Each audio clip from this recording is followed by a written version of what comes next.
You know, the people are getting their refund, and we're working very diligently to try to get out as much refund as we can. Department of Administration Director Benita Manglonia says $12 million in tax refund checks should be in the hands of about 4,000 island residents, as half were mailed out Wednesday, with the remaining this afternoon. So we look at the cash, you know, on a daily basis, and we set aside what is the required amount that needs to be set aside to pay the tax refunds.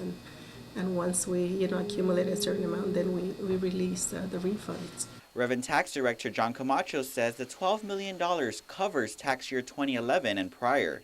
Since January, the administration has paid out $133 million in tax refunds. Of the total count, approximately 3,449 checks, or $8.7 million, were for 2011, with 683 checks, or $1.7 million, for 2010, and at least 4 checks dated back to 2005.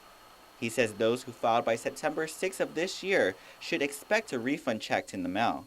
But millions more still needs to be paid. We have about, right now, based on the report, we have about 4.7 that are still A status. And we have about 8.4 that, you know, we are still under error or suspended. Of the $13 million processed and waiting for the availability of cash, an additional $4 million is needed to pay for those taxpayers who have yet to file from past years. Manglonia, meanwhile, says there's still the ongoing tax refund case to think about, with a proposed permanent injunction spelling out timelines for GovGuam to pay out future tax refunds.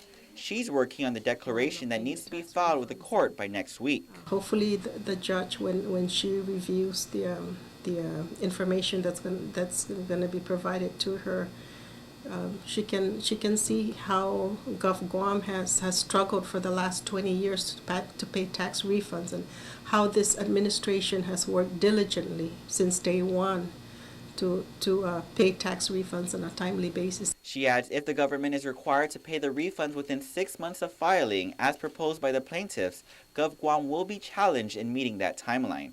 Reporting for Guam's News Network, I'm Ken Quintaniza.